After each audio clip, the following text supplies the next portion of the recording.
Hello दोस्तों, मैं आपके सामने रिच डैड पुअर डैड अध्याय 3 प्रस्तुत करने जा रहा हूँ। अध्याय 3 सबक 2 पैसे की समझ क्यों सिखाई जानी चाहिए। 1990 में मेरे सबसे अच्छे दोस्त माइक ने अपने डैडी का लंबा चौड़ा कारोबार संभाल लिया है और उसे अपने डैडी से ज़्यादा कामयाबी मिल रही है। हम एक दूसरे से साल में 1 से 2 बार गोल्फ कोर्स पर मिलते हैं। वह और उनकी पत्नी इतने ज़्यादा अमीर हैं कि आप इसकी कल्पना भी नहीं कर सकते।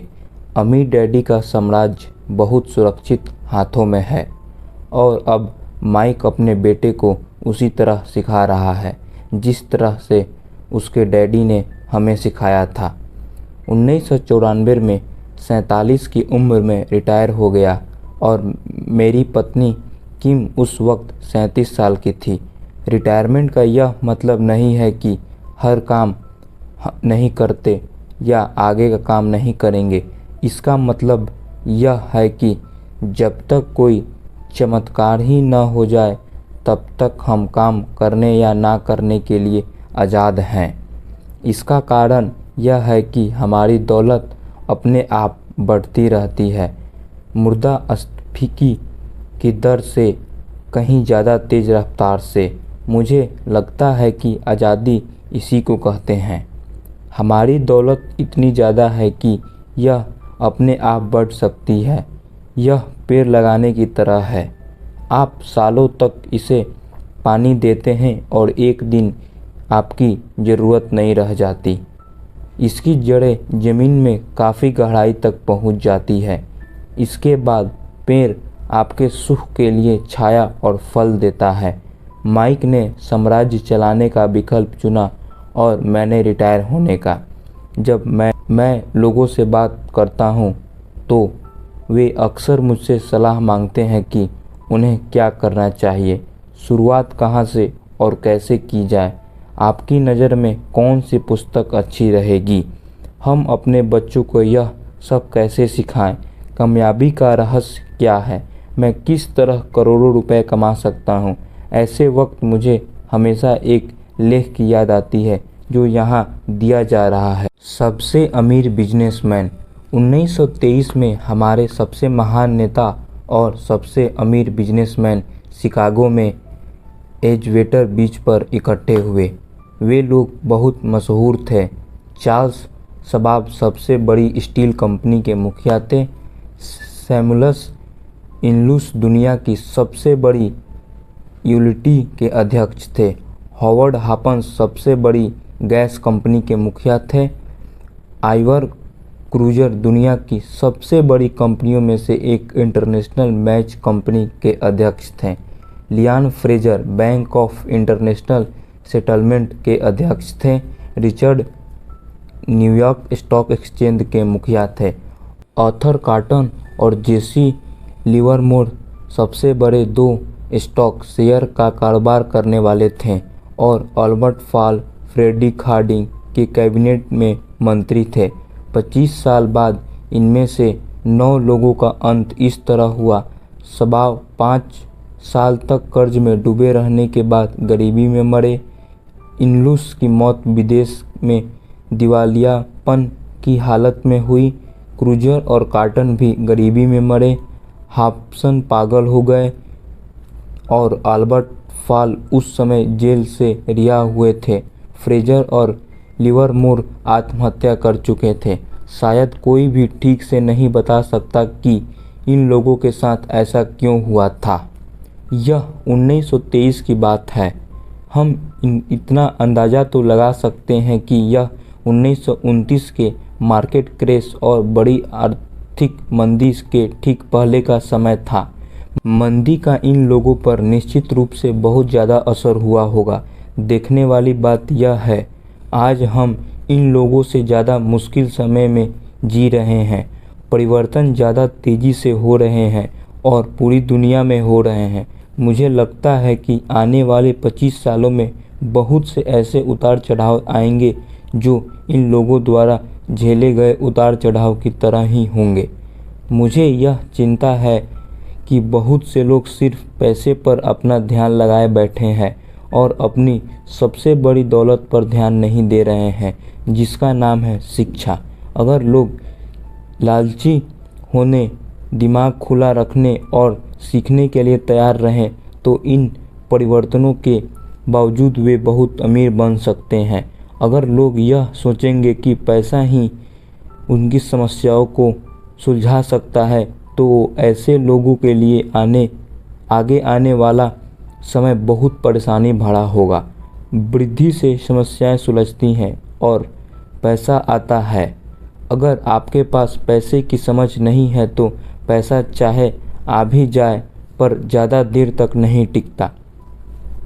ज़्यादातर लोग जिंदगी भर यह नहीं समझ पाते कि असल बात यह नहीं है कि आप कितना पैसा कमा पाते हैं, बल्कि यह है कि आप कितना पैसा रख पाते हैं। हमने लॉटरी जीतने वाले उन गरीब लोगों की कहानियाँ सुनी है जो अचानक अमीर बन जाते हैं पर कुछ समय बाद वे फिर से गरीब हो जाते हैं। ये लोग लाखों करोड़ों जीतते हैं फिर भी वे लौटाकर वहीं आ जाते हैं जहाँ से उन्होंने शुरू किया था। अपने उन व्यावसायिक एथलीट्स की कहानियाँ भी पढ़ी होगी जो 24 साल की उम्र में हर साल करोड़ों डॉलर कमाते हैं और 34 साल की उम्र में उन्हें पूल के नीचे सोना पड़ता है। आज ही के अखबार में एक युवा बास्केटबॉल खिलाड़ी की खबर छपी है जो 1 साल पहले करोड़ का मालिक था। आज वह यह शिकायत करता फिर रहा है कि उसके दोस्तों, वकीलों और अकाउंटेंट्स ने उसके पैसे हड़प लिए और इसी वजह से आज उसे बहुत कम मजदूरी पर कार धोने का काम करना पड़ रहा है। वह सिर्फ 29 साल का है। उसे कार धोने के काम से भी निकाल दिया गया। इसकी वजह यह थी कि उसने कार साफ करने समय अपनी चैंपियनशिप रिंग उतारने से मना कर दिया और इसलिए उसकी खबर अखबार में छप गई। वह अपने निकाले जाने का विरोध कर रहा है और कहता है कि यह भेदभाव है। अंगूठी ही तो उसकी महान जिंदगी की इकलौती निशानी है। उसका कहना है कि अगर आप उसकी अंगूठी उतरवा लेंगे तो उसके पास जिंदा रहने का कोई सहारा नहीं बचेगा और वह मर जाएगा। 1997 में मैं ऐसे बहुत से लोगों को जानता हूं जो नए नए करोड़पति बने रहे हैं। एक बार फिर यह 1920 के वाले दशक की याद दिला देता है। हालांकि मैं खुश हूं कि इतने ज़्यादा लोग अमीर बनते जा रहे हैं, परंतु मैं उन्हें चेतावनी देना चाहता हूं कि लंबे समय में यह महत्वपूर्ण नहीं है कि आपने कितने पैसे कमाए, बल्कि महत्वपूर्ण यह है कि आपने कितना पैसा रखा और अपने कितनी पीढ़ियों तक उस पैसे को सहेजा। तो जब लोग मुझसे पूछते हैं हम किस तरह शुरू करें या मुझे बताइए कि जल्द से अमीर कैसे बना जा सकता है, तो वे मेरे जवाब से बहुत निराश हुए होते हैं। मैं उनसे सिर्फ यही कहता हूँ जो मेरे अमीर डैडी ने मुझसे बचपन में कहा था, अगर तुम अमीर बनना चाहते हो तो तुम्हारे पास पैसे की समझ होनी चाहिए। जब भी मैं अमीर डैडी से मिलता था यह विचार मेरे दिमाग में हर बार ठोका जाता था। जैसे मैंने कहा, मेरे पढ़े लिखे डैडी हमेशा किताबें पढ़ने के फ़ायदे बताते रहते थे। दूसरी तरफ मेरे अमीर डैडी वित्तीय साक्षरता या पैसे की समझ विकसित करने पर जोर देते हैं। अगर आप एम्पायर स्टेट बिल्डिंग बनाने जा रहे हैं तो सबसे पहले आपको एक गहरा गड्ढा खोदना पड़ेगा और एक मजबूत नींव डालनी होगी। अगर आप किसी उपनगर में एक घर बनाने जा रहे हैं तो उसको सिर्फ 6 इंच का कंक्रीट का स्लैब डालना होगा। ज़्यादातर लोग अमीर बनने के चक्कर में 6 इंच के स्लैब पर एम्पायर स्टेट बिल्डिंग खड़ी करना चाहते हैं। हमारा स्कूल सिस्टम उस ज़माने का है जब खेती किसानी ही अर्थव्यवस्था का आधार थी। आज भी यह बिना नींव के घरों में भरोसा करता है। धूल का फर्श आज भी लोकप्रिय है, इसलिए स्कूल से निकलने वाले बच्चे की कोई आर्थिक नींव नहीं होती है। एक दिन जब उन्हें नींद नहीं आती और वे कर्ज में डूब जाते हैं तो वे अमेरिकी सपने को देखते हैं और यह फैसला करते हैं कि पैसे की जो समस्या उनके सामने खड़ी है उसे अमीर होकर ही सुलझाया जा सकता है। इमारत बनाना शुरू हो जाती है। यह तेज़ी से ऊपर बढ़ती है और जल्द ही एम्पायर स्टेट बिल्डिंग के बजाय हमारे पास सबर्बिया का लीनिंग टावर होता है। हमारी रातों की नींद एक बार फिर उड़ जाती है। माइक और मेरे लिए दोनों ही विकल्प संभव थे क्योंकि हमारी आर्थिक नींव मजबूत थी और पैसे की समझ हमें बचपन से ही सिखाई गई थी। देखा जाए तो अकाउंटिंग शायद दुनिया का सबसे बोरिंग विषय है। यह बहुत उलझन भरा विषय भी है, परंतु अगर आप लंबे समय तक अमीर बने रहना चाहते हैं तो यह सबसे महत्वपूर्ण विषय भी है। सवाल यह है कि आप इस बोरिंग और उलझन भरे विषय को अपने बच्चों को किस तरह सिखा सकते हैं। इस सवाल का जवाब है इसे आसान बनाकर। पहले इसे तस्वीरों के जरिए सिखाएं। अमीर डैडी ने माइक और मेरे लिए एक मजबूत आर्थिक नींव डाली थी। चूँकि हम लोग छोटे बच्चे थे, इसलिए उन्होंने हमें सिखाने का एक आसान तरीका ईजाद किया। सालों तक वे केवल चित्र बनाते रहे और उनके साथ शब्दों का इस्तेमाल करने हमें समझाते रहे।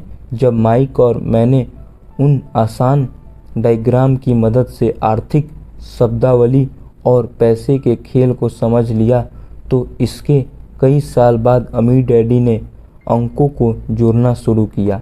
आज माइक को जितने अकाउंटिंग विश्लेषण की ज़रूरत है वह उससे भी कहीं समुच्च और जटिल विश्लेषण कर सकता है। उसके पास 10 अरब डॉलर का साम्राज्य है।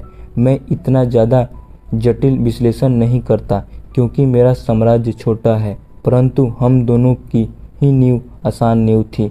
आगे आने वाले पृष्ठों में मैं आपको सामने वही आसान सी चित्र खींचूंगा जो माइक के डैडी ने हमारे लिए खींचे थे। हालांकि वे आसान हैं, परंतु इन चित्र के सहारे उन्होंने 2 छोटे बच्चों को ठोस और गहरी नींव पर दौलत का बड़ा महल बनाना सिखाया। नियम 1, आपको संपत्ति और दायित्व का अंतर पता होना चाहिए और हमेशा संपत्ति ही खरीदनी चाहिए। अगर आप अमीर बनना चाहते हैं तो आपको बस इतना ही जानने की ज़रूरत है। यह पहला नियम है, यही इकलौता नियम है। यह बहुत आसान लगता है, परंतु ज़्यादातर लोगों को यह पता ही नहीं कि यह नियम कितना महत्वपूर्ण है। ज़्यादातर लोग पैसों की समस्याओं में सिर्फ इसलिए उलझ रहते हैं क्योंकि उन्हें यह पता ही नहीं होता कि संपत्ति और दायित्व में क्या फ़र्क होता है। अमीर लोग संपत्ति इकट्ठी करते हैं, गरीब और मध्यवर्गीय लोग दायित्व इकट्ठे करते हैं। और मज़े की बात यह है कि उन लोगों को यह लगता है कि वे संपत्ति इकट्ठी कर रहे हैं। जब अमीर डैडी ने माइक और मुझे यह बताया तो हमने सोचा कि वे मजाक कर रहे हैं। हम 2 बच्चों अमीर बनने का रहस्य जानने के लिए इतने हैरान परेशान थे, जबकि उनका जवाब इतना आसान था कि यह इतना ज़्यादा आसान था कि हमें इस बात पर सोचने के लिए बहुत देर तक ठहरना पड़ा। संपत्ति क्या होती है? माइक ने पूछा। अभी उस बारे में चिंता मत करो, अमीर डैडी ने कहा। अभी सिर्फ इस विचार को अपने दिमाग में घुसा जाने दो। अगर तुम इसे आसानी से समझ सकते हो तो तुम्हारी ज़िंदगी की एक योजना होगी और तुम्हें ज़िंदगी भर पैसे की कभी दिक्कत नहीं आएगी। यह आसान है, इसलिए इसे अनदेखा कर दिया जाता है। आपका मतलब है कि हमें बस इतना ही जानने की ज़रूरत है कि संपत्ति क्या है। यह जानने के बाद हम उसे हासिल कर ले और अमीर बन जाए। मैंने पूछा। अमीर डैडी ने हामी भरी। हाँ, यह इतना ही आसान है? अगर यह इतना ही आसान है तो फिर हर आदमी अमीर क्यों नहीं बन जाता? मैंने पूछा। अमीर डैडी मुस्कुराए, क्योंकि लोग संपत्ति और दायित्व में फ़र्क नहीं कर पाते। मुझे याद है मैंने पूछा था, वयस्क लोग इतने मूर्ख कैसे हो सकते हैं? अगर यह इतना आसान है और इतना महत्वपूर्ण है तो हर कोई इसे जानना या खोजना क्यों नहीं चाहता? संपत्ति और दायित्व क्या होता है, यह समझाने में अमीर डैडी को बस कुछ ही मिनट लगे। बड़े लोगों को यह नियम समझाने में मुझे बहुत कठिनाई होती है। क्यों? क्योंकि बड़े लोग ज़्यादा स्मार्ट होते हैं। मैंने अक्सर देखा है कि ज़्यादातर लोग आसान विचारों को नहीं समझ पाते। इसका कारण यह है कि उनकी शिक्षा अलग तरह से हुई है। उन्हें दूसरे प्रोफेशनल ने पढ़ाया है, जैसे bankers, accountants, real estate agents, financial इत्यादि। ज़्यादातर बड़े लोग के सामने मुश्किल यह होती है कि उन्हें बहुत कुछ भूलना पड़ता है और एक बार फिर से बच्चा बनना पड़ता है। एक समझदार वाक्य को अक्सर ऐसा लगता है कि आसान परिभाषाओं पर ध्यान देना मूर्खता है। अमीर डैडी किस सिद्धांत में यकीन करते थे? Keep it simple stupid. मूर्ख, इसे आसान ही रहने दो। इसलिए वे हम दो छोटे बच्चों के सबक को आसान बताते हैं और इस तरह उन्होंने हमारी पैसे की नींव को ज़्यादा मजबूत कर दिया। तो दिक्कत या उलझन किस बात से आती, या इतनी आसान चीज़ किस तरह कठिन बन जाती है? कोई ऐसी संपत्ति क्यों खरीदता है जो असल में दायित्व होती है? इसका जवाब हमें अपनी बुनियादी शिक्षा में मिलता है। हम साक्षरता शब्द पर ध्यान देते हैं और पैसे की साक्षरता को अनदेखा कर देते हैं। कोई वस्तु संपत्ति है या दायित्व, यह कैसे पता चलेगा? अगर आप सचमुच झंझट में फंसना चाहें तो इन शब्दों को डिक्शनरी में देख लें। मैं जानता हूं कि वही दी हुई परिभाषाएं किसी अकाउंटेंट को अच्छी लगती होगी, परंतु दिक्कत यह है कि आम आदमी उन्हें पूरी तरह से नहीं समझ पाता। फिर भी हम वयस्क लोग यह मानने में अपनी तौहीन समझते हैं कि कोई चीज़ हमें समझ में नहीं आ रही है। छोटे बच्चों को समझाते समय अमीर डैडी ने एक बार कहा था, संपत्ति को शब्दों के नहीं अंकों के द्वारा पढ़ा जाता है, और अगर आप अंकों को नहीं पढ़ सकते हैं तो आपको संपत्ति और ज़मीन में खुदे गड्ढे में कोई फ़र्क महसूस नहीं होगा। अकाउंटिंग में अंक महत्वपूर्ण नहीं है, महत्वपूर्ण तो यह बात है जो अंक आपको बता रहे हैं। यह शब्दों की ही तरह है, शब्द महत्वपूर्ण नहीं होते, महत्वपूर्ण वह बात होती है जो शब्दों के लिए बताई जाती है। कई लोग पढ़ते हैं परंतु ज़्यादा समझ नहीं पाते। यह रीडिंग या पढ़े हुए को समझने की काबिलियत होती है, और इस क्षेत्र में हम सबकी अलग अलग काबिलियत होती है। उदाहरण के लिए, मैंने हाल ही में एक नया वीसीआर खरीदा। इसके साथ निर्देशक पुस्तिका भी थी जिसमें समझाया गया था कि आपने वीसीआर को किस तरह प्रोग्राम किया जाता है।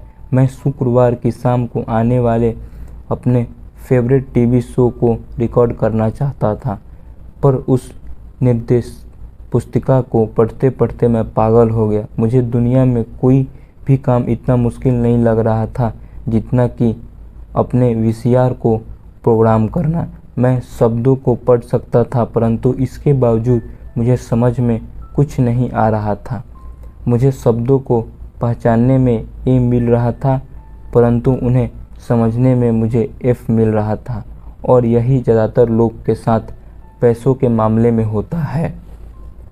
अगर आप अमीर बनना चाहते हैं तो आपको अंकों को पढ़ना और उन्हें समझना आना चाहिए। मैंने अपने अमीर डैडी से यह बात हज़ारों बार सुनी है, और मैंने यह भी सुना है अमीर लोग संपत्ति इकट्ठा करते हैं जबकि गरीब और मध्य वर्गीय लोग दायित्व इकट्ठा करते हैं। यहाँ यह बताया जा रहा है कि संपत्ति और दायित्व में क्या फ़र्क होता है। ज़्यादातर अकाउंटेंट और फाइनेंशियल परिभाषाओं पर आपस में सहमत नहीं होते, परंतु यह आसान चित्र या रेखा चित्र दो छोटे बच्चों के लिए मजबूत वित्तीय नींव डालने में बड़े काम आए। बहुत छोटे बच्चे को सिखाने के हिसाब से अमीर डैडी ने हर चीज़ को बहुत आसान बनाए रखा और जहाँ तक बन पड़ा उन्होंने चित्र या रेखा चित्र का प्रयोग ज़्यादा किया, शब्दों का उपयोग कम से कम किया और अंकों का तो कई वर्षों तक इस्तेमाल ही नहीं किया। ऊपर दिया हुआ बॉक्स एक इनकम स्टेटमेंट है, जिसे अक्सर लाभ और हानि का स्टेटमेंट भी कहा जाता है। यह आमदनी और खर्च बताता है, आने वाला पैसा और जाने वाला पैसा। नीचे का चित्र बैलेंस शीट है। इसे इसलिए यह कहा जाता है क्योंकि इसमें संपत्ति और दायित्वों को एक साथ मिलाकर देखा जाता है, यानी उन्हें बैलेंस किया जाता है। कुछ लोग जिनमें पैसे की समझ नहीं होती, इनकम स्टेटमेंट और बैलेंस शीट के बीच के संबंध को नहीं जानते। संबंध जानना बहुत ज़रूरी है। पैसों की तंगी की असली वजह यह होती है कि लोग संपत्ति और दायित्व के बीच के अंतर को ठीक से नहीं समझ पाते। अक्सर इन दोनों शब्दों की परिभाषाएं भी समस्या खड़ी कर देती है। अगर आपको दुविधा में पढ़ना अच्छा लगता है तो आप शब्दकोश उठाकर उसमें संपत्ति और दायित्व शब्दों का मतलब देख ले। अब इन परिभाषाओं का मतलब अकाउंटेंट को तो अच्छी तरह समझ में आ सकता है, परंतु आम आदमी के लिए यह वैसी ही बात हो गई जैसे परिभाषा का मतलब मैंडेरिन जैसी किसी विदेशी भाषा में लिख दिया गया हो। आप परिभाषा में लिखे हुए शब्दों को तो पढ़ सकते हैं, परंतु उन्हें अच्छी तरह समझना कठिन है। इसलिए जैसा मैंने पहले कहा था, मेरे अमीर डैडी ने हमेशा छोटे बच्चों को यह आसान परिभाषा सिखाई। संपत्ति वह होती है जो आपकी जेब में पैसा डालती है। अच्छी, आसान और उपयोग में आने वाली परिभाषा। यह एक दायित्व का कैश फ्लो पैटर्न है। अब चूंकि संपत्ति और दायित्व के चित्रों से समझा दिया गया है, इसलिए शब्दों में दी गई परिभाषाओं को समझना ज़्यादा आसान होगा। संपत्ति वह चीज़ है जो मेरी जेब में पैसे डालती है। दायित्व वह चीज़ है जो मेरी जेब से पैसे निकालती है। वास्तव में आपको इतना ही जानने की ज़रूरत है। अगर आप अमीर बनना चाहते हैं तो आप ज़िंदगी भर संपत्ति खरीदते रहिए। अगर आप गरीब या मध्य वर्गीय आदमी बनना चाहते हैं तो आप दायित्व खरीदते रहिए। इनके बीच के फ़र्क को न जानने से ज़्यादातर लोग जीवन भर पैसों की तंगी से परेशान रहते हैं। पैसे के लिए आदमी इसलिए परेशान होता रहता है क्योंकि वह न तो शब्दों को समझ पाता है, न ही अंकों को। जिन लोगों के सामने पैसे की मुश्किलें आ रही है, उन्हें यह समझ लेना चाहिए कि शब्दों या अंकों में ऐसा कुछ है जिसे वे पढ़ नहीं पा रहे हैं। कोई चीज़ ठीक से उनकी समझ में नहीं आ रही है। अमीर लोग इसलिए अमीर होते हैं क्योंकि इस मामले में वे पैसे की तंगी से परेशान लोगों से ज़्यादा समझदार होते हैं। तो अगर आप अमीर बनना चाहते हैं और अपनी दौलत को बनाए रखना चाहते हैं तो पैसे की साक्षरता और समझदारी महत्वपूर्ण है, शब्दों में भी और अंकों में भी। चित्रों में जो तीर लगे हैं वे पैसे के बहाव यानी कैश फ्लो को बताता है। ध्यान रखिए, सिर्फ अंकों से पूरी बात समझ नहीं आती और सिर्फ शब्दों से भी पूरी बात समझ में नहीं आती। महत्व तो पूरी कहानी का होता है। किसी वित्तीय रिपोर्ट में अंकों को पढ़ाना प्लॉट या कहानी ढूंढने की तरह ही है। पैसा कहाँ जा रहा है, इस बात की कहानी 80% परिवारों की पैसे की कहानी यह होती है कि वे अमीर बनने के लिए कड़ी मेहनत करते जाते हैं। इसका कारण यह नहीं कि वे पैसा नहीं कमाते, असली कारण यह है कि जिंदगी भर संपत्ति की जगह दायित्व खरीदते रहते हैं। उदाहरण के तौर पर यह एक गरीब आदमी का घर पर रहने वाले नौजवान का कैश फ्लो पैटर्न है। यह मर्द वर्गीय आदमी का कैश फ्लो पैटर्न है। एक अमीर आदमी का कैश फ्लो पैटर्न है। जैसा कि आप देख सकते हैं, ये सभी चित्र बहुत ज़्यादा सरल बना दिया गया है। हमें से हर एक को जिंदा रहने के लिए खर्च करना पड़ता है। हम सभी को रोटी, कपड़े और मकान की ज़रूरत होती है। चित्र यह बताते हैं कि गरीब, मध्यवर्गीय और अमीर आदमी की जिंदगियों में पैसा किस तरह आता जाता है। कैश फ्लो पूरी कहानी बता देता है। इस कहानी में यह बताया जाता है कि वह आदमी अपने पैसे का किस तरह इस्तेमाल करता है। एक बार पैसा हाथ में आ जाने के बाद वह उस पैसे का क्या करता है। मैंने अपनी कहानी अमेरिका के सबसे अमीर व्यक्तियों से इसलिए शुरू की ताकि मैं यह बता सकूं कि इतने सारे लोग की सोच में कहाँ गलती होती है। गलती यह होती है कि वे यह मानते हैं कि पैसे से भरी समस्या सुलझ जाती है। इसलिए जब लोग मुझसे फटाफट अमीर बनने के नुस्खे पूछते हैं तो मैं कँप जाता हूँ, या यह कि उन्हें कहाँ से शुरू करना चाहिए। मैं अक्सर सुनता हूँ, मैं कर्ज में हूँ इसलिए मुझे और ज़्यादा पैसे कमाना चाहिए। परंतु यह देखने में आया कि ज़्यादा पैसे से समस्या नहीं सुलझती। सच कहा जाए तो इससे समस्या और ज़्यादा बढ़ जाती है। पैसा हमारी इंसानी कमजोरी को अक्सर ज़्यादा उभार देता है। पैसा अक्सर हमारे ऐसे पहलू पर रोशनी डालता है जिसके बारे में हम अनजान रहते हैं। इसलिए अगर किसी आदमी को अचानक बहुत सी दौलत मिल जाए, जैसे पैतृक संपत्ति, तनख्वाह में भारी बढ़ोतरी या उसकी लॉटरी लग जाए, तो पिता से मिलने के कुछ समय बाद वह अपने पुराने हाल में पहुंच जाता है, और कई बार तो उससे भी बुरे हाल में। पैसा आपके दिमाग में चल रहे कैश फ्लो पैटर्न को उजागर करता है। अगर यह पैटर्न ऐसा है कि अपनी पूरी कमाई खर्च करनी है, तो इस बात की बहुत संभावना है कि आपकी आमदनी बढ़ेगी तो अपना खर्च अपने आप बढ़ जाएगा। इसलिए यह कहावत सही है, मूर्ख और उसके पैर से शानदार दावतें होती है।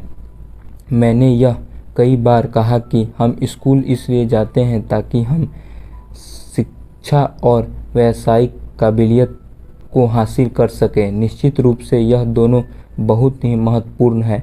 हमारी व्यावसायिक काबिलियत के कारण ही हम पैसा बनाना सीखते हैं। 1990 के दशक में जब मैं हाई स्कूल में था, यह कोई पढ़ने लिखने में अच्छा है तो वह होनहार विद्यार्थी आगे जाकर डॉक्टर बनेगा। अक्सर उस बच्चे से यह नहीं पूछा जाता था कि क्या वह डॉक्टर बनना चाहेगा, यह मान लिया जाता था। इसका कारण यह था कि इस धंधे में सबसे ज़्यादा पैसा नज़र आता था। आज डॉक्टरों के सामने पैसे के बहुत से संकट हैं जो भगवान न करे किसी और के सामने हो। बिना कंपनियों इस व्यवसाय पर काबू किए हैं, सरकार भी दखल दे रही है और अदालतों में मुआवजे के केस दायर हो रहे हैं इत्यादि। आज बच्चे बास्केटबॉल स्टार बनना चाहते हैं, टाइगर वुड्स की तरह गोल्फर बनना चाहते हैं, कंप्यूटर विशेषज्ञ बनना चाहते हैं, movie star, rock star, beauty queen या वॉल स्ट्रीट पर ट्रेडर बनना चाहते हैं। इसलिए क्योंकि अब दौलत, शोहरत और इज्जत इन्हीं जगहों पर है। इसी कारण स्कूलों में बच्चों को अच्छा पढ़ाने के लिए प्रेरित करना मुश्किल हो गया। वे जानते हैं कि व्यावसायिक सफलता का शैक्षणिक सफलता से कोई सीधा संबंध नहीं है जैसा कभी हुआ करता था। चूँकि विद्यार्थियों में स्कूल छोड़ते समय पैसे की कोई समझ नहीं होती है, इसलिए करोड़ों पढ़े लिखे लोग अपने कारोबार में तो सफल हो जाते हैं, परंतु बाद में वे पैसे की तंगी से जूझते हैं। वे और ज़्यादा मेहनत करते हैं परंतु अपनी समस्याओं से जीत नहीं पाते। उनकी शिक्षा में कमी यह नहीं है कि उन्हें पैसा कमाना नहीं सिखाया गया, बल्कि यह है कि उन्हें पैसा खर्च करने का तरीका नहीं सिखाया गया। पैसा बनाने के बाद उसका किस तरह इस्तेमाल किया जाए और उसे किस तरह संभाला जाए, इसे पैसे की समझ कहते हैं। पैसा एक बार कमाने के बाद उसका क्या किया जाए, इस अपने पास कितने लंबे समय तक रोका जाए और अपने पैसे से कड़ी मेहनत कैसे करवाई जाए। ज़्यादातर लोग यह नहीं बता पाते कि उनकी पैसे की तंगी का कारण क्या है। ऐसा इसलिए होता है क्योंकि उनमें कैश फ्लो की समझ नहीं होती। कोई आदमी बहुत पढ़ा लिखा हो सकता है, अपने कारोबार में सफल हो सकता है करते हैं, परंतु हो सकता है कि उसमें पैसे की बिल्कुल भी समझ ना हो। ऐसे लोग अक्सर ज़रूरत से ज़्यादा कड़ी मेहनत करते हैं क्योंकि उन्हें कड़ी मेहनत करना तो सीखा है, परंतु पैसे से अपने लिए कड़ी मेहनत करवाना सीखा नहीं। यह कहानी बताती है कि पैसे का सुख भरा सपना किस तरह दुख भरे सपनों में बदल जाता है। कड़ी मेहनत करने वाले लोगों की फिल्मी कहानी एक घिसे पीटे ढेर पर चलती है। हाल में शादीशुदा खुश बहुत पढ़े लिखे पति पत्नी साथ साथ किराए के मकान में रहने लगते हैं। जल्द ही उन्हें यह लगने लगता है कि वे पैसा बचा रहे हैं, क्योंकि दो लोगों के साथ साथ रहने का खर्च भी लगभग उतना ही होता है जितना कि अकेले आदमी का। समस्या यह है कि जिस अपार्टमेंट में वे रहते हैं वह छोटा है। वे अपने सपनों का घर खरीदने के लिए पैसे बचाने लगते हैं ताकि वे बच्चे पैदा कर सकें। अब उनके पास 2 तनख्वाह होती है और वे अपने कैरियर पर ज़्यादा ध्यान दें।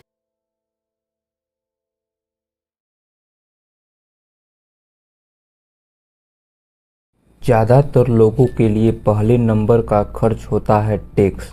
कई लोग सोचते हैं इनकम टैक्स, परंतु ज़्यादातर लोगों के लिए सबसे बड़ा टैक्स होता है सोशल सिक्योरिटी टैक्स।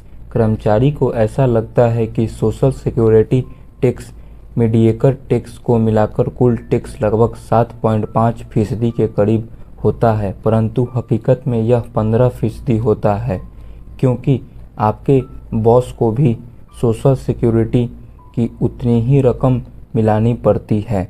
मुद्दे की बात यह है कि वह पैसा जो आपका बॉस आपको नहीं दे सकता, इससे भी बड़ी बात यह है कि आपको अपने वेतन में से कटे सोशल सिक्योरिटी टैक्स की रकम पर इनकम टैक्स भी देना होता है, और यह ऐसी आमदनी होती है जो आपके हाथ में नहीं आई है, बल्कि सीधे ही सोशल सिक्योरिटी में चली गई है। फिर दायित्व बढ़ने लगते हैं।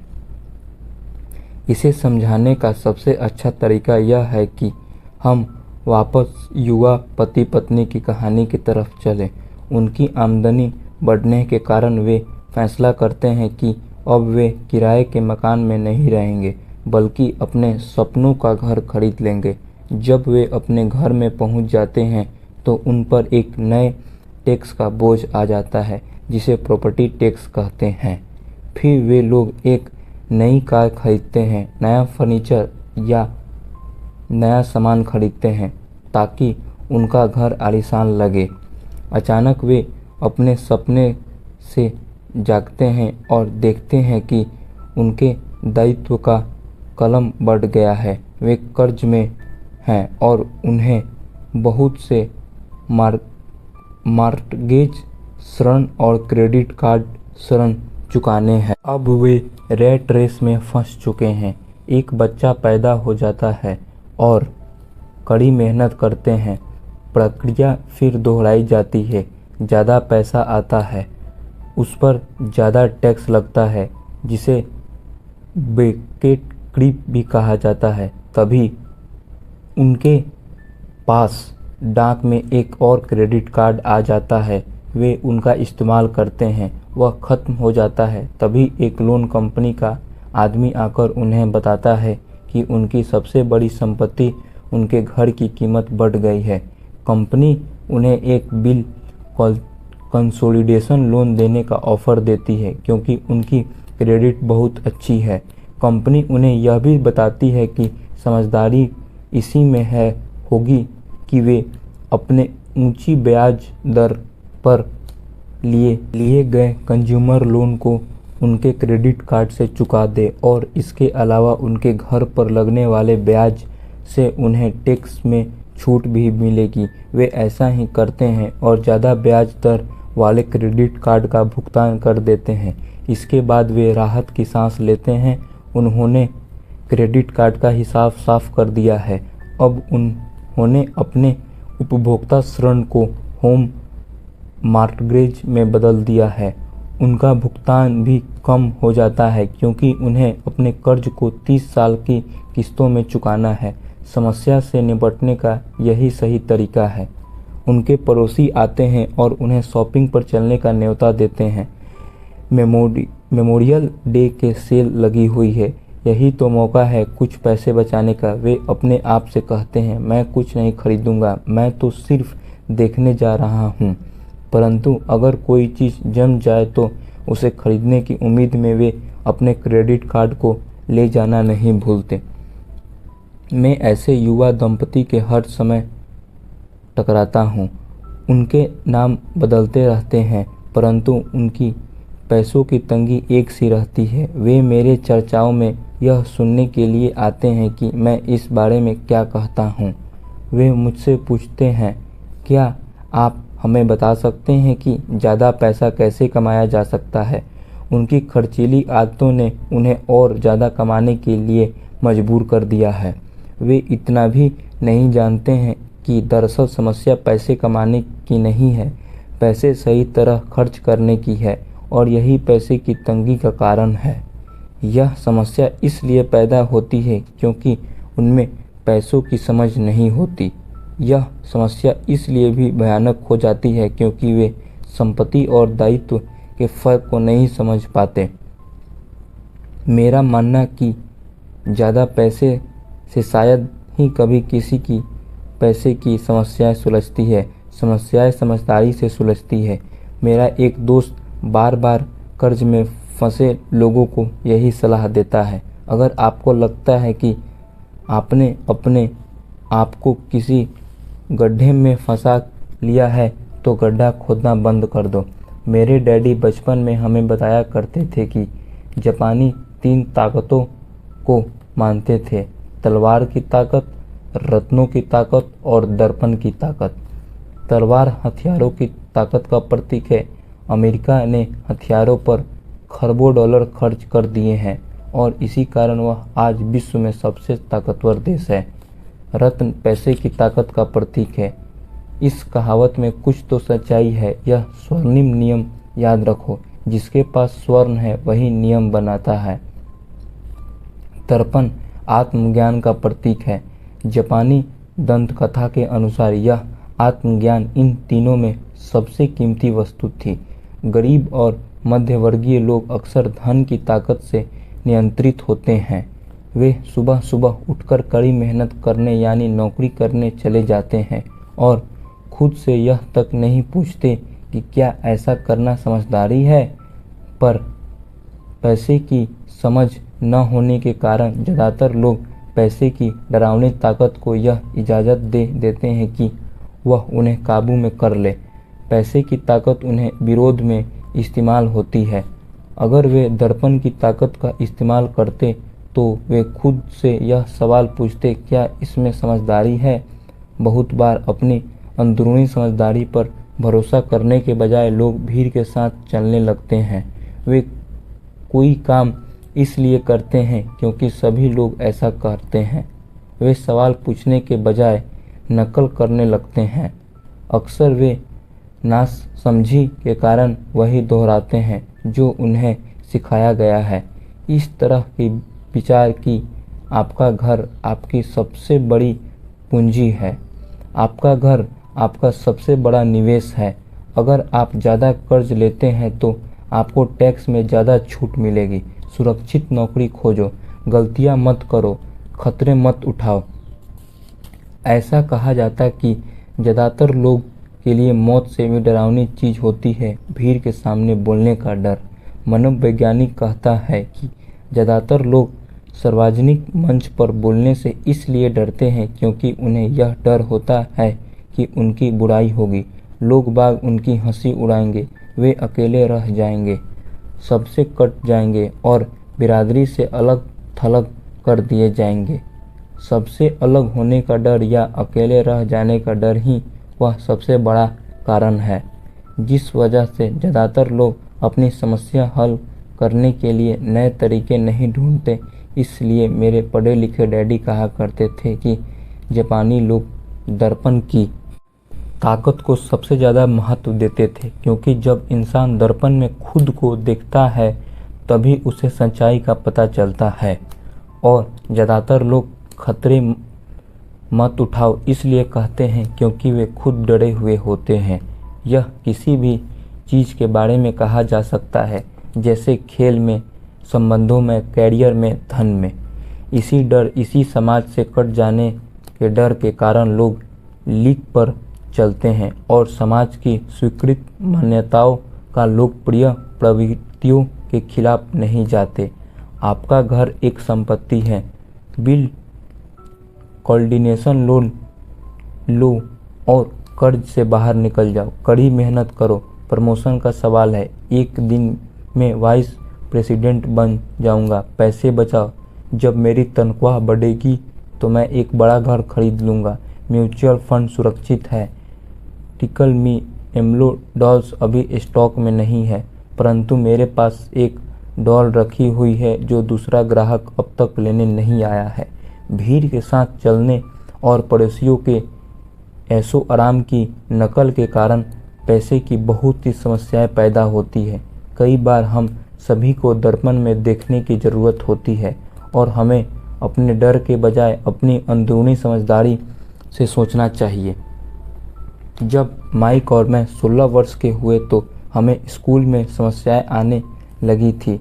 हम बुरे बच्चे नहीं थे, हम केवल अपने आप को भीड़ से अलग कर रहे थे। स्कूल के बाद और शनिवार रविवार को हम माइक के डैडी के लिए काम करते थे। माइक और मैं अक्सर घंटों तक उनके डैडी के साथ बैठे रहते थे जब वे अपने बैंकर्स, वकीलों, अकाउंटेंट्स, ब्रोकर, निवेशकों, मैनेजर्स और कर्मचारियों के साथ चर्चा करते थे। माइक के डैडी ने 13 साल की उम्र में स्कूल छोड़ दिया था और अब वे पढ़े लिखे लोगों को रास्ता दिखा रहे थे, उन्हें आदेश और निर्देश दे रहे थे, उनसे सवाल पूछ रहे थे। पढ़े लिखे लोग उनकी एक आवाज़ पर दौड़े चले आते थे और उनके गुस्से से डरते थे। एक आदमी कभी भीड़ के साथ नहीं चलता। इस आदमी ने खुद के दम पर सोचा और फैसला किया। उन्हें इन शब्दों से चिढ़ होती थी, हमें इसे इस तरह से इसलिए करना पड़ेगा क्योंकि सभी लोग इसी तरह से करते हैं। वे नहीं हो सकता से भी बहुत चिढ़ते थे। अगर आप उनसे कोई काम करवाना चाहते थे तो आपको बस इतना ही कहना था, मुझे लगता है कि आप इसे नहीं कर सकते। माइक और मैं उनके साथ रहकर जितना सीखा उतना हमने स्कूल में बिताए सालों में कभी नहीं सीखा, कॉलेज में भी नहीं। माइक के डैडी के पास स्कूल की शिक्षा तो नहीं थी, परंतु उनके पास पैसों की शिक्षा थी और इसी कारण वे सफल भी थे। वे हमें बार बार बताया करते थे, एक समझदार आदमी अपने से ज़्यादा समझदार लोगों को नौकरी पर रख सकता है।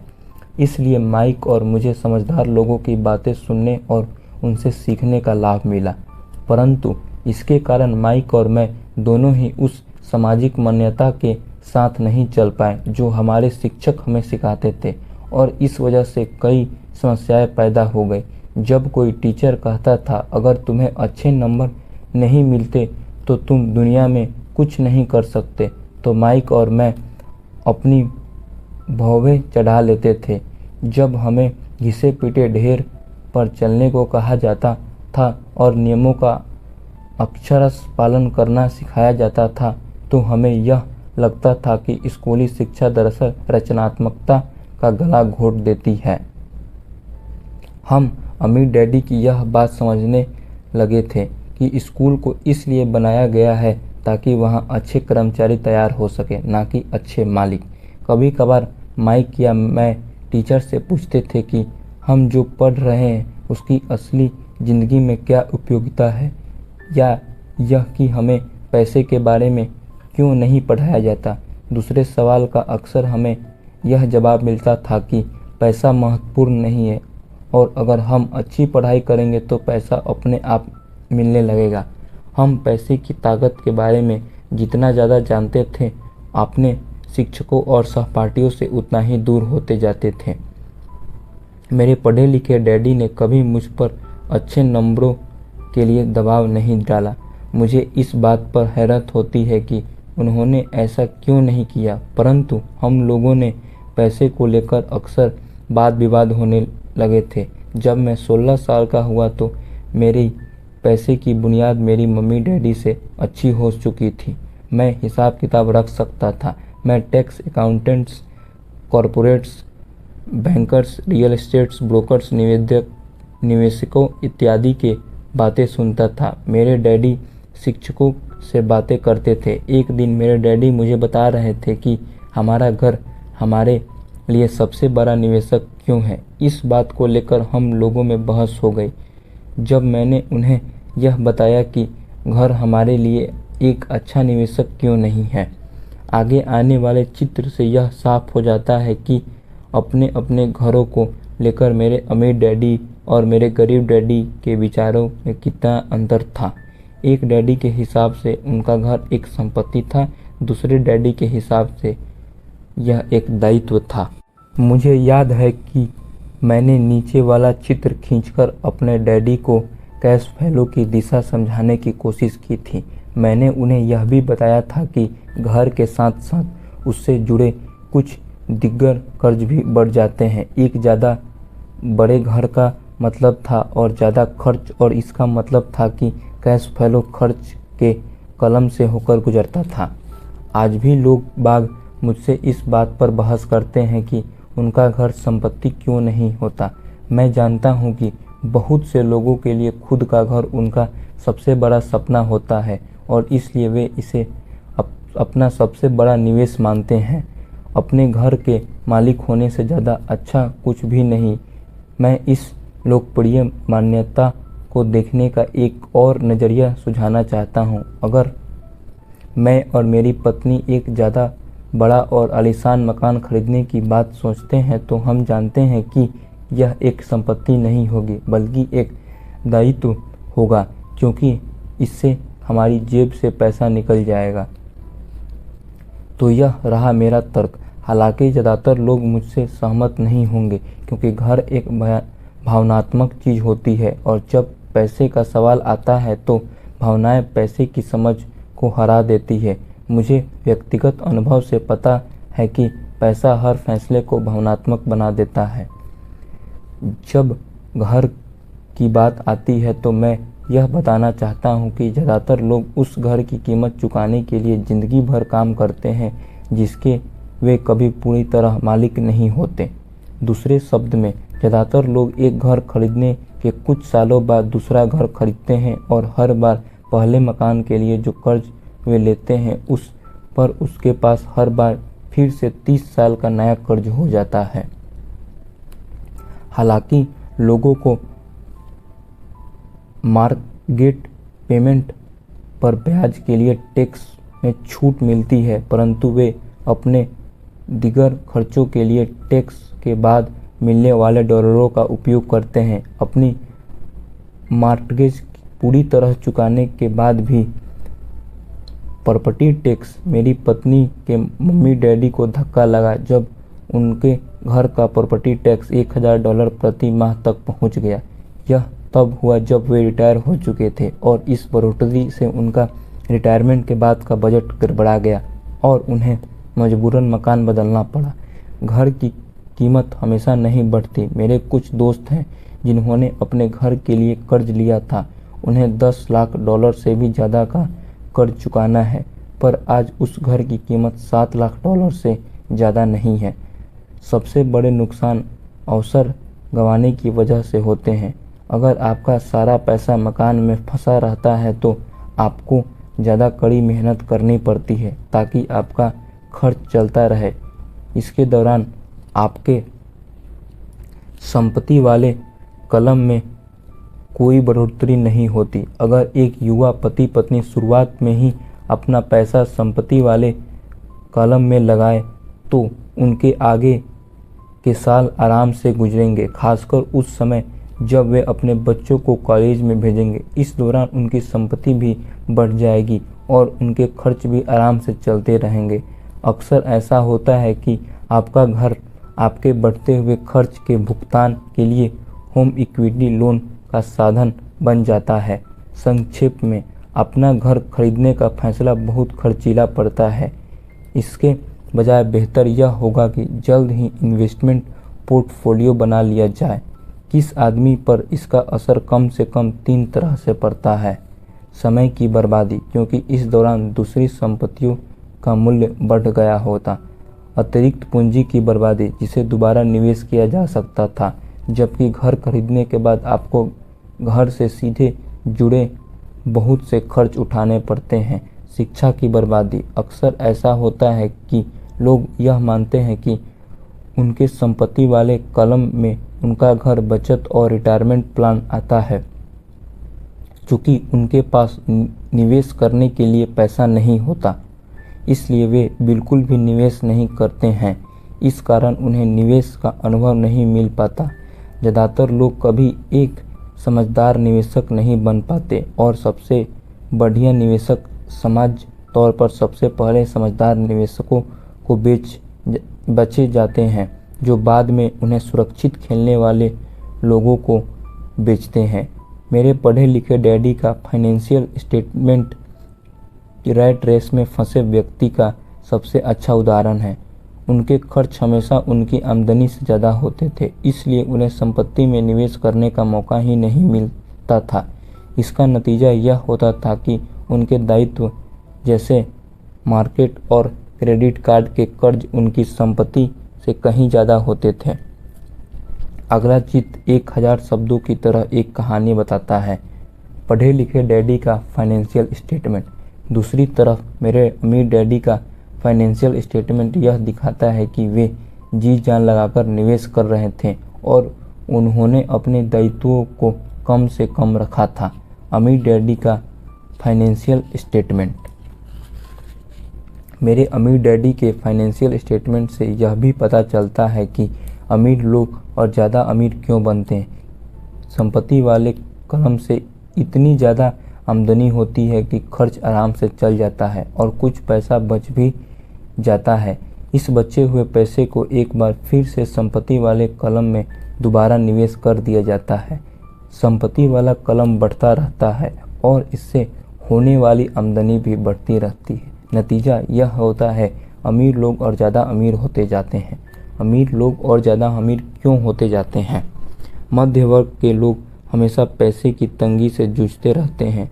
उनकी मूल आमदनी तनख्वाह से होती है और जैसे जैसे उनकी तनख्वाह बढ़ती है उनके टैक्स भी बढ़ते जाते हैं। इसके साथ ही आमदनी बढ़ने पर उनके खर्च भी बढ़ जाते हैं, इसलिए इसे रैट रेस कहा गया है।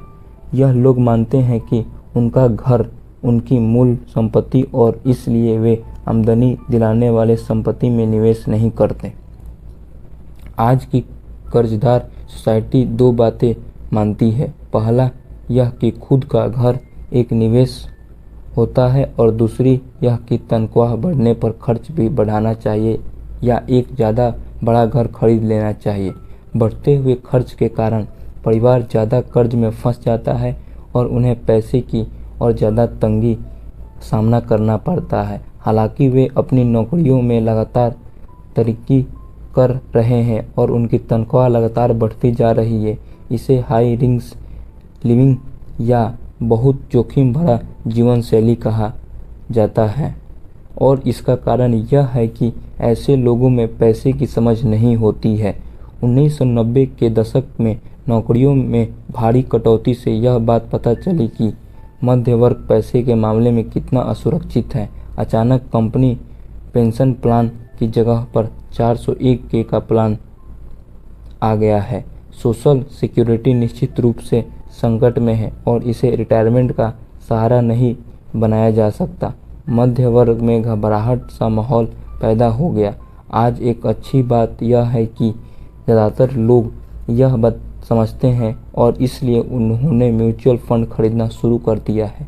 निवेश में हुई बढ़ोतरी के कारण ही हमने स्टॉक मार्केट में इतनी तेजी देखी है। आज मध्य वर्ग की बढ़ती मांग को पूरा करने के लिए नए नए म्यूचुअल फंड बनते जा रहे हैं। म्यूचुअल फंड इसलिए लोकप्रिय है क्योंकि वे सुरक्षा के प्रतीक हैं। औसत म्यूचुअल फंड खरीदने वाले आदमी नौकरी में, टैक्स और मार्केट चुकाने में, अपने बच्चों की कॉलेज की फीस के लिए पैसे बचाने में और अपने क्रेडिट कार्ड का हिसाब साफ करने में बहुत ज़्यादा व्यस्त हैं। उनके पास इतना समय नहीं कि वे निवेश करने की कला सीख सके, इसलिए वे म्यूचुअल फंड के मैनेजर के काबिलियत पर भरोसा करते हैं। साथ ही चूँकि म्यूचुअल फंड कई तरह के निवेश करता है, इसलिए उन्हें ऐसा लगता है कि उनका पैसा ज़्यादा सुरक्षित है क्योंकि वह कई टुकड़ों में बट गया है या डाइवर्सिफाइड हो गया है। पढ़े लिखे मध्य वर्ग का यह समूह म्यूचुअल फंड ब्रोकर्स और फाइनेंशियल प्लानर्स के डाइवर्सिफाइड सिद्धांत को सही मानता है। सुरक्षित रहो, जोखिम से बचो। असली वासदी यह है कि पैसे की समझ न होने के कारण औसत मध्यवर्गीय लोग खतरे का सामना करते हैं। उनके सुरक्षित खेलने का असल कारण यह होता है कि उनके पास पैसे की तंगी होती है। उनकी बैलेंस शीट में बैलेंस नहीं होता। उनका संपत्ति वाला कॉलम तो खाली रहता है जहां से आमदनी आती है, जबकि उनके दायित्वों वाला कॉलम पूरा भरा रहता है। समान तौर पर उनकी आमदनी का इकलौता साधन उनका वेतन होता है। उनका जीवन यापन पूरी तरह से उसके बॉस पर निर्भर होता है और जब सचमुच जिंदगी में एक बार आने वाला मौका आता है तो ये लोग उस मौके का फ़ायदा नहीं उठा पाते। चूँकि वे इतने कड़ी मेहनत कर रहे हैं, इसलिए वे सुरक्षित खेल खेलते हैं, सबसे ज़्यादा टैक्स चुकाते हैं और कर्ज के बोझ से दबे रहते हैं। जैसा मैंने इस खंड के शुरू में कहा था, सबसे महत्वपूर्ण नियम यह है कि संपत्ति और दायित्व के बीच के अंतर को पहचान जाए। एक बार आप इसमें फ़र्क समझ लें, इसके बाद आप आमदनी देने वाली संपत्ति खरीदने की लगातार कोशिश करते रहें। यह अमीर बनने की राह पर चलने का सबसे बढ़िया तरीका है। इसे करते रहें और अपना संपत्ति वाला कॉलम बढ़ता रहेगा। आपने दायित्व और खर्च को कम करने की कोशिश भी करते रहें। इससे पैसे आपको संपत्ति वाले कॉलम में आता रहेगा। जल्द ही आपका संपत्ति वाला कॉलम इतना मजबूत हो जाएगा कि आप और ज़्यादा जोखिम वाले निवेश कर सकेंगे। ऐसे निवेश जिसमें 100% से अनंत तक फ़ायदा हो सकता है। ऐसे निवेश जिसमें $5000 की रकम जल्द ही $10 लाख या इससे ज़्यादा हो जाती है। ऐसे निवेश जिन्हें मध्य वर्ग बहुत जोखिम भरा मानता है। निवेश जोखिम भरा नहीं है, यह उस व्यक्ति की पैसे की नासमझी है। वित्तीय निरक्षरता है तो उसे बहुत जोखिम भरा बना देती है। अगर आप वही करते हैं जो सभी लोग करते हैं तो आपको यह चित्र मिलेगा। एक कर्मचारी होने के नाते जो घर का मालिक भी है, आपकी नौकरी का पैटर्न सामान्यतः यह होता है। आप किसी के लिए काम करते हैं। तनख्वाह पर काम करने वाले ज़्यादातर लोग मालिक को या शेयर होल्डर्स को ज़्यादा अमीर बना रहे हैं। आपकी कोशिशों, मेहनत और सफलता से दरअसल आपका मालिक सफल होता है और उसे रिटायरमेंट में मदद मिलती है। आप सरकार के लिए काम करते हैं। आप इसे देख पाएँ इसके पहले ही सरकार आपकी तनख्वाह में से आपका हिस्सा ले लेती है। ज़्यादा कड़ी मेहनत करके आप सरकार को देने वाले टैक्स में बढ़ोतरी करते हैं। ज़्यादातर लोग जनवरी से मई तक सिर्फ सरकार के लिए काम करते हैं। आप बैंक के लिए काम करते हैं। टैक्स चुकाने के बाद आपका सबसे बड़ा कर्ज आमतौर पर आपका मार्केट और क्रेडिट कार्ड का कर्ज चुकाना होता है। अगर आप सिर्फ ज़्यादा कड़ी मेहनत से काम करते जाएं तो समस्या यह है कि तीनों ही मामले में आपकी ज़्यादा मेहनत से किसी और को ज़्यादा फ़ायदा मिलता है। आपको यह सीखना चाहिए कि आपकी ज़्यादा मेहनत से किस तरह आपको और आपके परिवार को सीधा फ़ायदा मिल सकता है। अगर आप यह फैसला कर भी लें कि आप अपने काम से काम रखेंगे, फिर भी आपको यह नहीं पता होता कि आपके लक्ष्यों को किस तरह से निर्धारित किया जाए।